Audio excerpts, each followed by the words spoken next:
Hi everyone, we've got a nice snow scene today. I thought we were getting towards the time that people might be thinking about doing Christmas cards, so I thought we'd have a go at a snow scene in preparation in case any of you wanted to do it on a card. What I've got is a nice landscape scene here with the snow. I've actually made it landscape rather than portrait. So I've extended it out a bit, and the bit that I've really extended is this middle section here. So I've still got this nice tree in the background, which is going to be the focal point.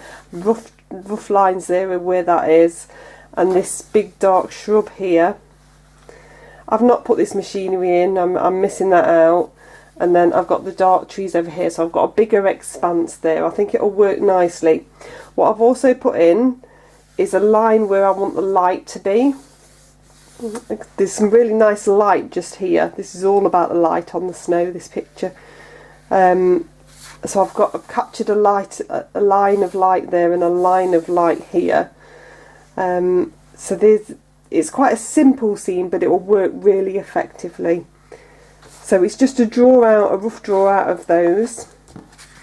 Colours wise, I've got Naples yellow. If you haven't got Naples yellow, use raw sienna. Most of you should have that. I've then opted for permanent rose. You could opt for burnt sienna if you prefer a more orangey tone. That would work as well.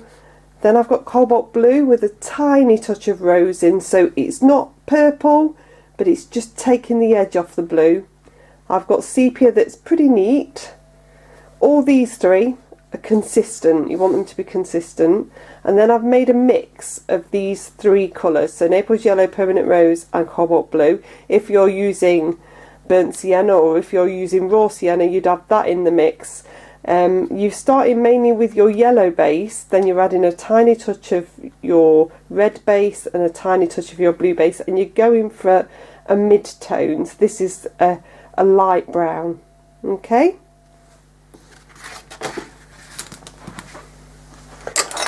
So it's all about preserving the white of the paper today and technique. So we're going to wet the sky, coming over all of these trees.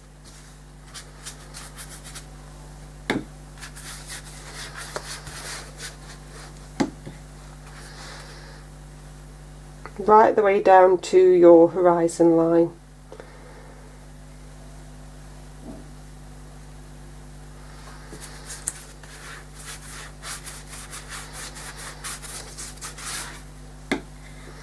Give 2 coats of water, so you've got plenty on there.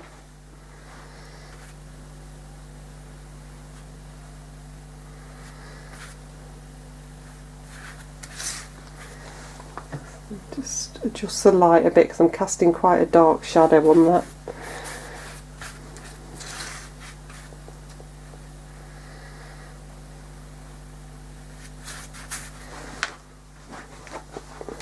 And then I'm going to go to my round number 10.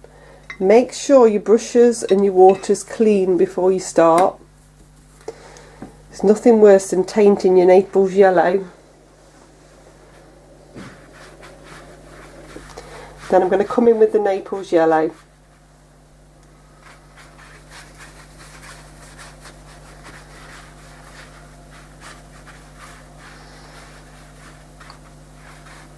This is a sky that's going to be built up bit by bit. So you're going to have the distant trees to start with, and then you're going to work over those later to get more detailed trees. You don't want too much of the rose in there, so just pick up a little bit on the brush and just bring that through. You just need to make this sky just a little bit more interesting because those colours are going to reflect in the snow. Rinse my brush out and then come into the blue, which I'm just going to keep towards the top. Try not to mix the yellow and the blue together. If you put the blue on, just let it do its thing. It can always be a bit hazardous, and you don't want a green sky. Definitely not. Brush a good rinse. If you're worried at this stage, drop down to a number 6 and you're going to go into that mid brown colour. You can dot a little bit off, and it's about creating those soft trees now that you can see in the distance.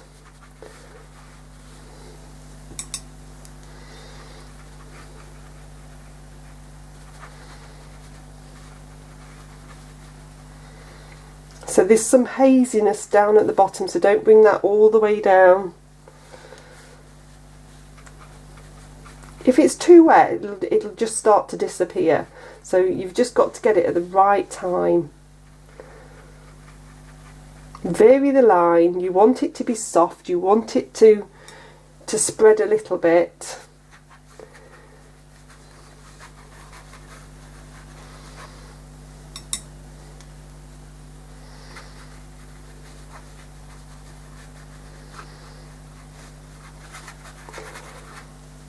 And come in where these dark trees are as well, because there'll be that base behind there, and it always helps to get that in.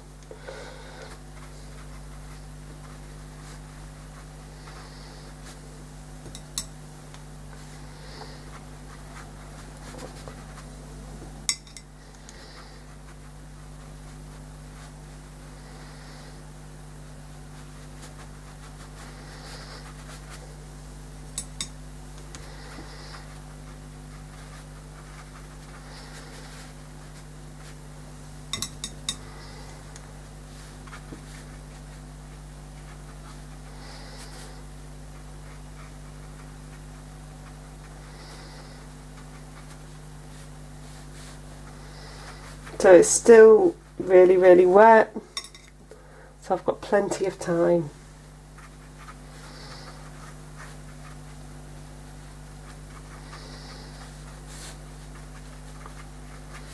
Keeping this haziness down here.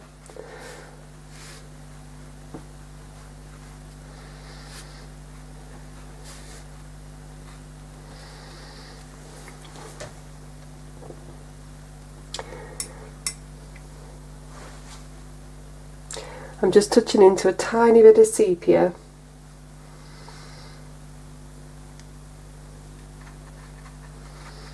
I'm just starting to bring that in.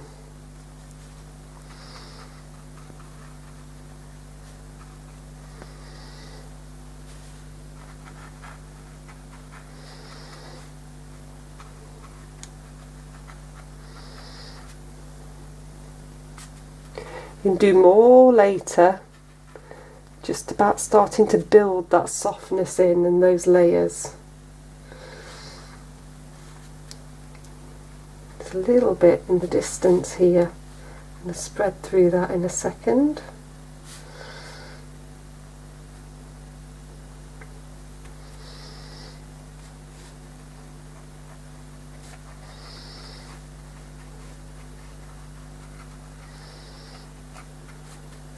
The more that you do on this layer, the easier it'll be later on.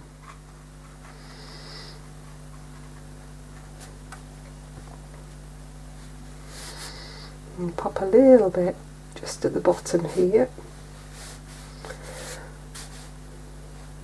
That darker shrub I'm not bothered about at this side yet. Okay, I'm going to get either a line writer or a rigger, depending on what you've got. I'm just going to come through. So this has got no paint on it, I'm just pulling the paint that I've popped on here, just to start to create these branches. So you're just thinking random.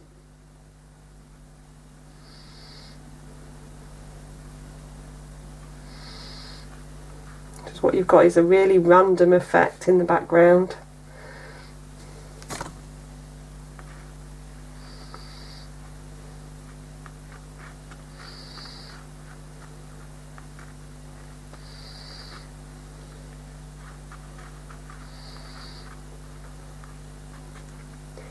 Doesn't actually have to be anything at this stage, just I want that randomness there.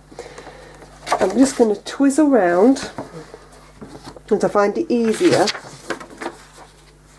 to paint downwards. And I'm just going to look at this section now. Just start to pull some of this through. If you twist as you're doing it, you'll get a really nice effect, nice and random. I'm just going to start to pull some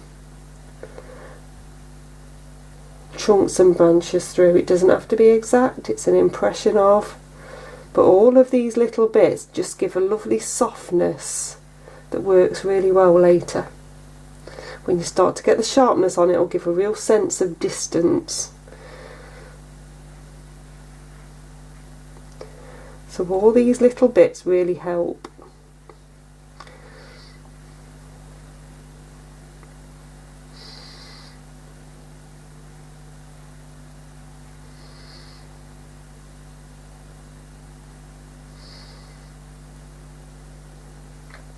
So I'm holding the brush quite far down and twiddling a little bit just to get a nice, so twizzing the brush, you get a nice effect.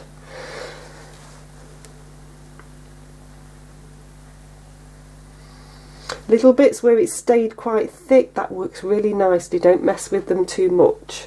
I'm just going to pull a few little bits out here to start this. This is going to be the focal point in this tree, so I want to start this one off a little bit.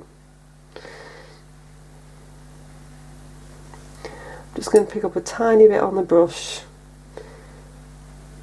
Again, it's all still really wet, so you've got time to really play. I've not made the sky too big because that's always makes it trickier because it dries quicker. So the fact that it's wetter is working to your advantage.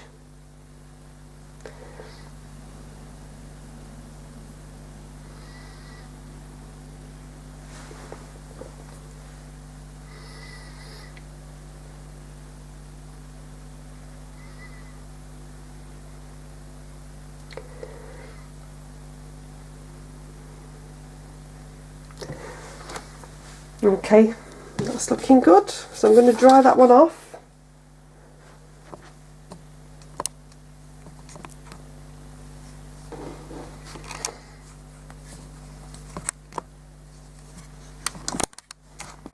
Okay, so we don't want to eliminate now any of this sort of haziness and softness, but we want to start to come over and create a little bit more detail in there, in that sky. So I'm still upside down, that's purely because I find it easier to paint downwards to get a nice point on a tree. I'm going to come in and just, so this is this mid sort of brown colour that I mixed up earlier, and just start to bring in a base.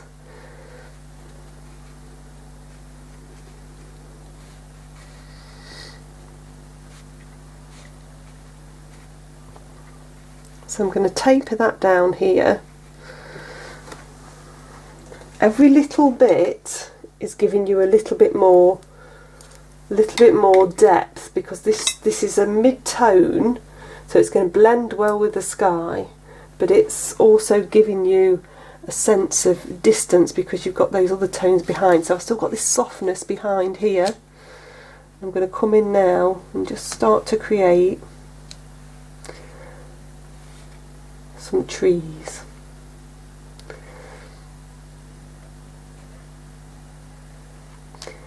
So don't be too precise to the picture, you're just going to pop a few in at random.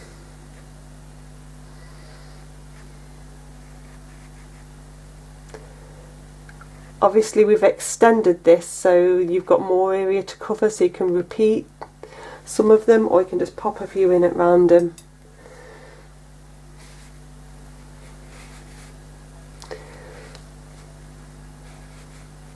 Basically you want some tree trunks all the way along here.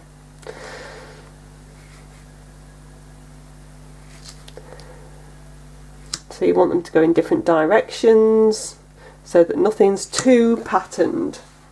Random's quite hard to do.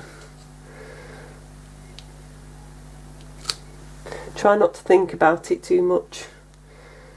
And then you're going to pop some branches on. So I just rest on the side of my hand, just run with it, just pop a few branches. Again, vary where these branches are coming out, the direction that they're going.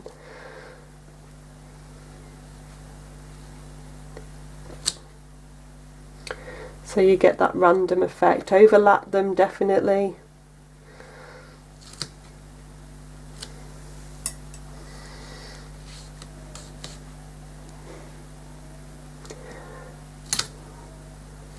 So because we're using this mid-tone, they should be barely visible,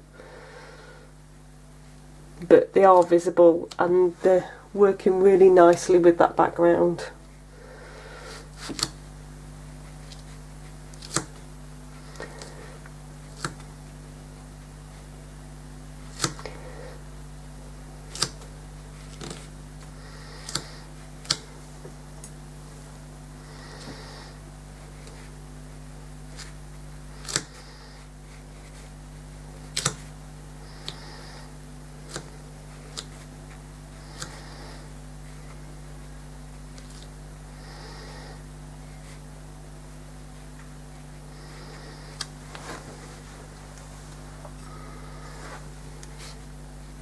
This is one of those things where you can do absolutely loads and it works really nicely, or you can just do a few and it works really nicely.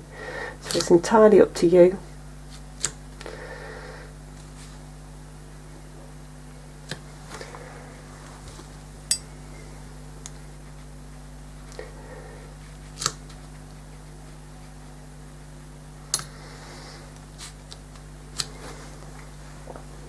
Okay, I'm going to dry that off. Okay, so that's dried now. I'm still upside down and I'm going to come in and start to use some sepia with my line writer to create the detail of the tree. So this is all the dark bits of the trees. What I want you to focus on is getting a really nice shape for this tree here, because this tree is your focal point. The other trees are less important. The big thing now is to not lose all that softness you've created behind. You want to still see that coming through. So don't go over those bits of softness. Work in addition to them, if that makes sense.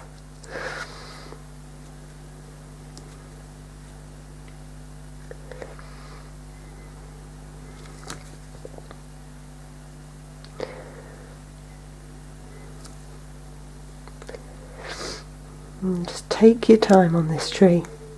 This is the important one. This is the one that's going to draw your attention when you look at the picture.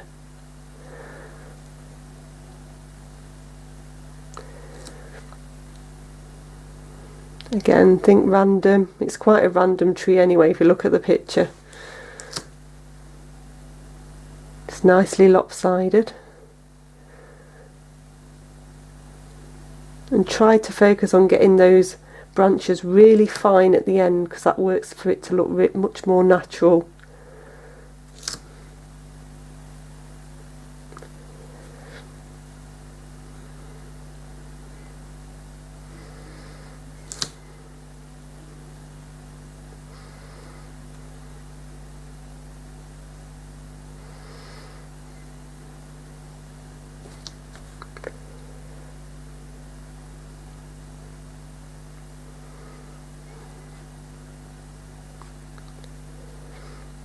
And just build this up a little bit more.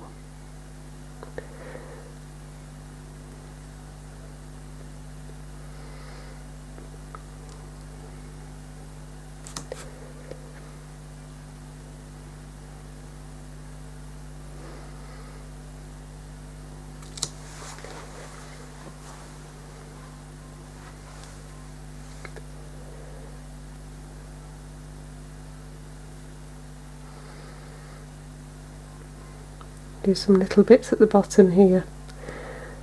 Right, the same technique applies for the shrub here and the trees here, so I'm going to do those and then I'll come back to you. Okay, so I've got those in. I've twizzled round and just with a little bit of sepia, I'm I'm just creating a few branches that are coming from the foreground in here. So I'm not doing these quite as dark. There's a bit more water on my brush. You can do them a bit darker if you want to. I don't want to detract from the focal point of the tree, which is why I'm keeping them a little bit lighter, but I quite like that effect that they're coming round and framing. So I'm going to bring a few. Obviously, because we haven't gone portrait, we've gone landscape, we've got less sky to do this in, so I'm not making them too long, but it does have a nice sort of framing effect. So just a few random branches, different directions again. It just creates a nice sort of framing effect there. And the other thing that I've done with a little bit of sepia is just come into the white bit of snow here and just created a few dark patches. Just make sure this line here where you've got this shrub isn't too straight as well. You want it to work quite rustically. You can always add more and finer bits later. This is still a little wet. I dabbed on with a number 6 just here to start the process with the sepia, just to make it a little bit quicker. Okay, I'm going to dry that off now. Okay, so I've dried that off. I've come on with a little bit of water onto this snow section. It actually doesn't matter if you miss a few bits of the paper, it actually works quite nicely to do that. Make sure you've got nice clean water. It's like we're starting again, we don't want to taint it. And then we're going to come on and start to bring some of these colours on. So this is the Naples yellow.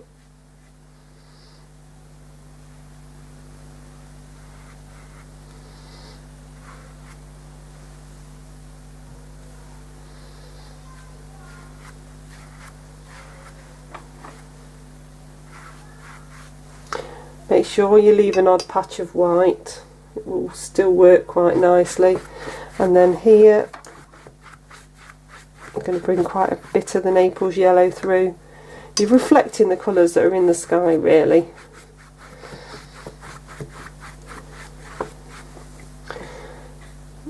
Give your brush a rinse. Then come into the rose. So this rose is really quite prominent down at the bottom.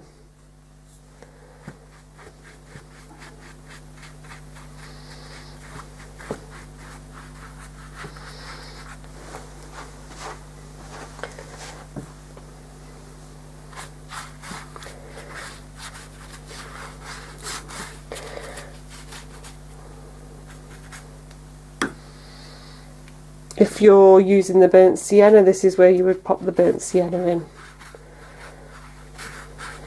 This is about getting that layer of atmosphere first before we come on with the shadow. So that last tiny little bit that you missed was me just putting a little bit of this blue sky colour in as well. So just so it's nice and soft, there's a few soft bits in here. You don't want to do too much, you want to leave that for the sharper shadow really for the next stage. And then I've dried it off, and once you've done that, we'll then go on to the harder shadow. So what you do have to consider is the strength of the blue now. So I'm popping some water in.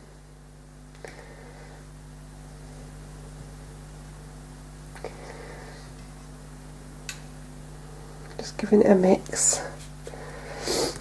So if I just show you here, you see the difference? I've popped water in, so it's much more watery a mix when I'm going on with this next sharp shadow.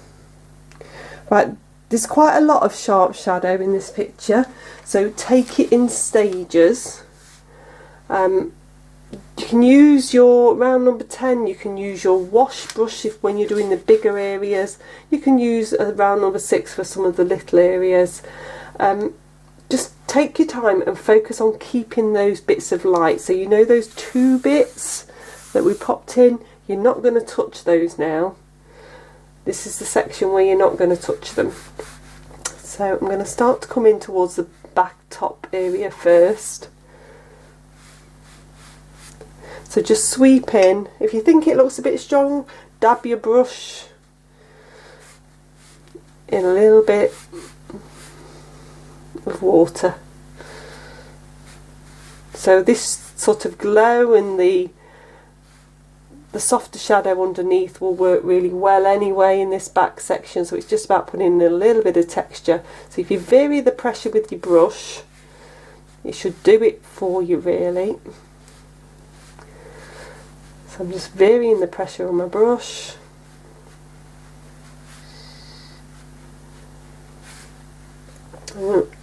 I'm remembering that line that I popped in there where I've got those lighter sections that I don't want to touch.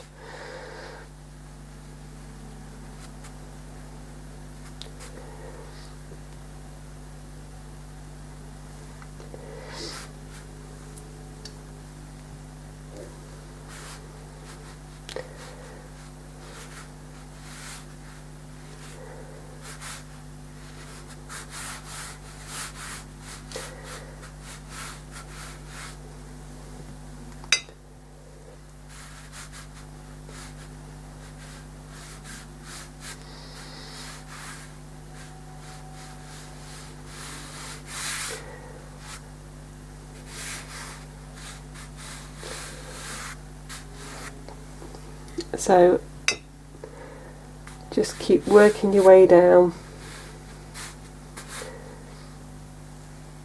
As long as this isn't too strong, it will just work really nicely.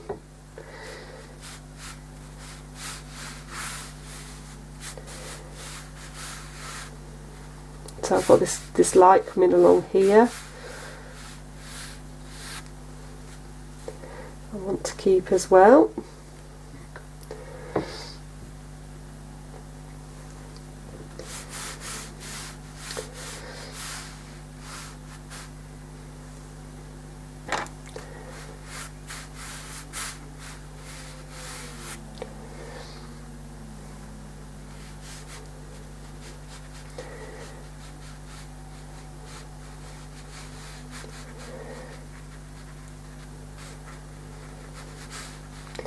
Again, varying the pressure of your brush,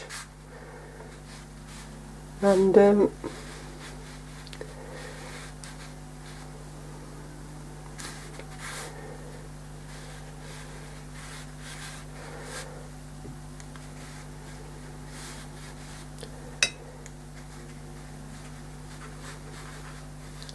less is more. So you're going to do these. Step back, have a look, you can do a few more then.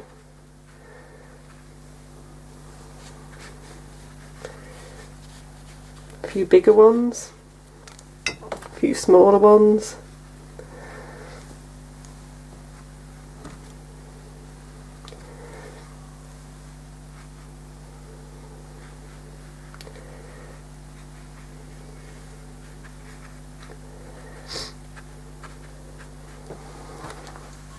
So I've got quite a few on there now.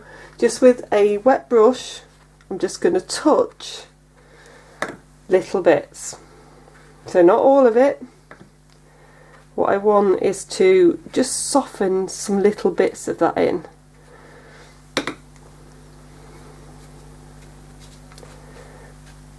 If as a rule you just said you were going to soften in the bottom section and not the top section, that would work.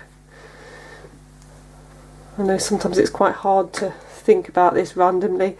With these still being quite wet, they're just softening in nicely. It just means that you've got that undulating feel rather than it just being like footprints in the snow. There's a bit of both. An odd watermark, if you get one, don't worry, it tends to work.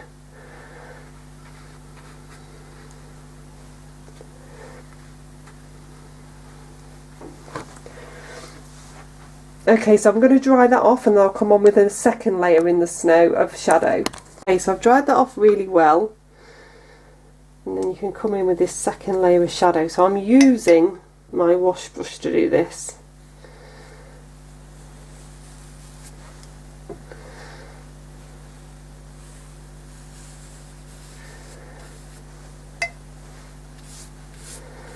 so that I'm getting that nice sort of soft.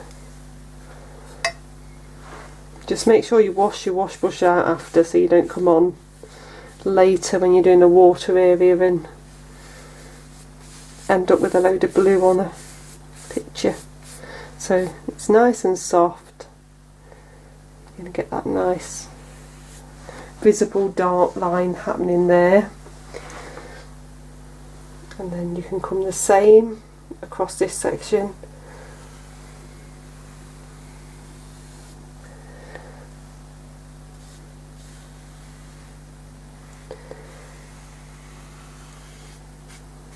You've got these just very slightly sharper shadows.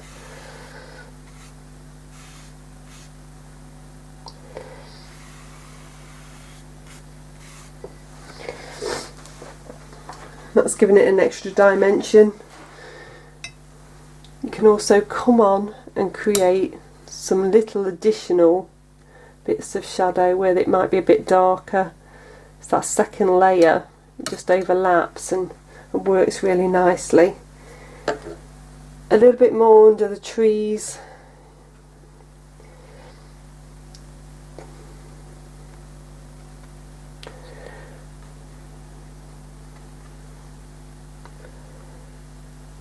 There isn't any specific tree shadow on this one because the snow's quite rough, so you've just got those darker dottier bits where that is, so you can just come in and create that, and that will work quite nicely as well.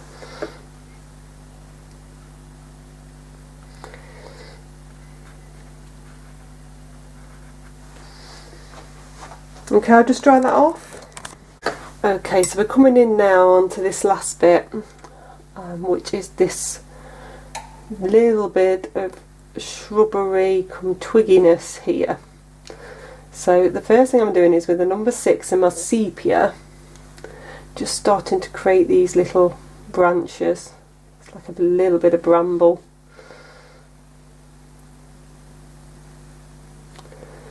So I'll start to get that base. Twizzle round any way, which way you want to start to get that. I'm not going to put this post in. I don't think it adds anything to the picture.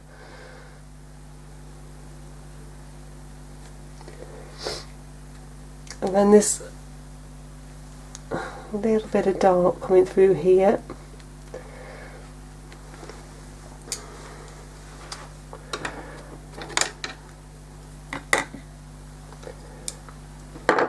So that was my number 6. What I'm just going to do with a little bit of water is just ground them. So by grounding them, I mean I'm just softening that bottom edge and it's just bringing it into the snow.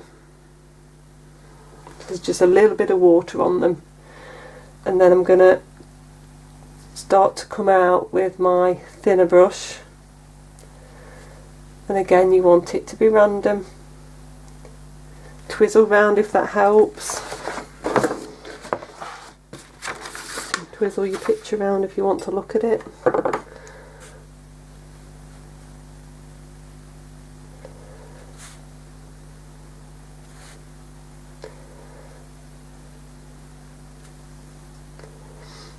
And try to keep these nice and dark.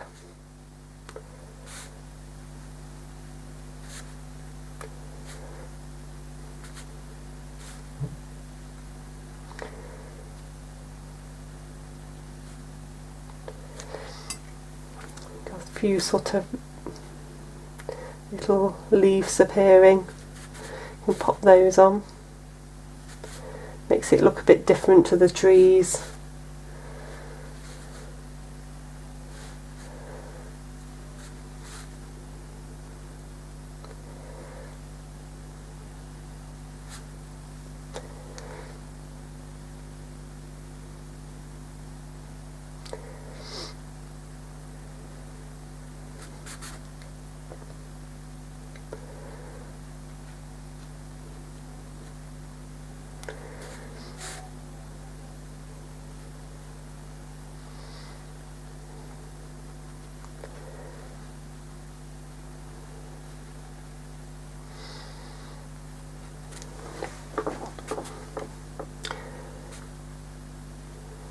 nice sort of bramble effect happening here now.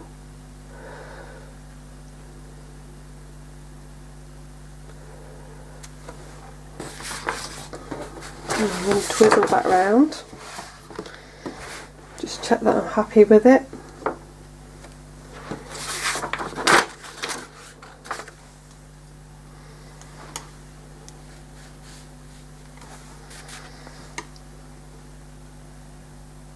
It's one of those ones where you don't want it to detract from the actual picture, but it is quite nice to have something in this foreground, just as a little bit of interest.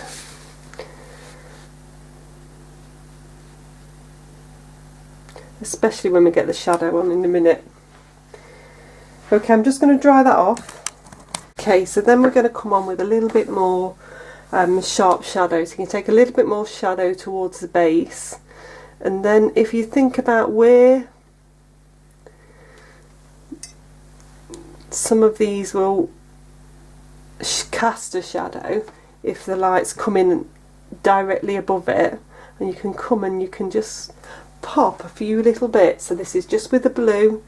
I'm working with my line writer. And what you get is a really nice effect of that casting some bits of shadow. Doesn't have to be too precise, especially when you get to this bit, but these bits here, it can work really nicely.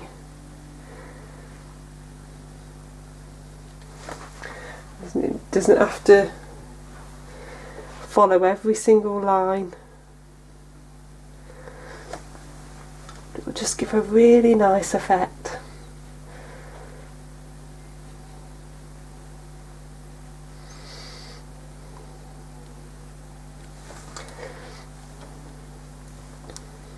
And a really nice sense of it feeling like it's grounded. I don't know if you can see that very well on here.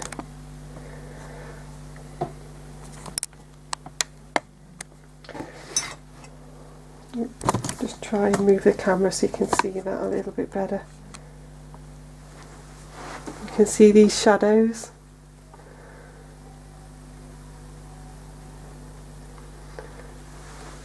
That will give an extra depth in this section here. Okay, so that's pretty much it. You could twiddle a little bit and get a few more shadows in the foreground, but it's a really nice effective snow scene. Okay, see you next week.